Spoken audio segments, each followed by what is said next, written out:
یہ کوئی خوبی نہیں ہے کہ ہر بات منہ پہ ٹھا کر کے میں مار دیتا ہوں، ہر بات میں سیدھی منہ پہ کر دیتا ہوں. یہ بات کوئی حکمت کی تو نہیں ہے، اور نہ یہ رسول اللہ صلی اللہ علیہ وسلم کا طریقہ ہے.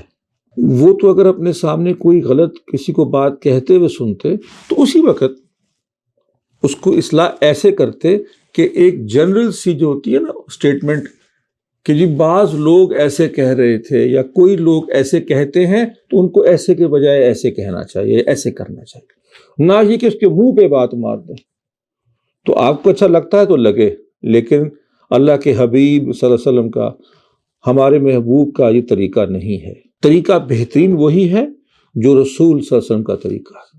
اور وہ یہ ہے کہ اگر سچ بھی بولنا ہے، اور جب سچ بولنا ہے اور سچ ہی بولنا ہے، اس کو بھی ایک طریقے سے اور حکمت سے کہا جائے کہ دوسرے کی دل آزاری نہ ہو.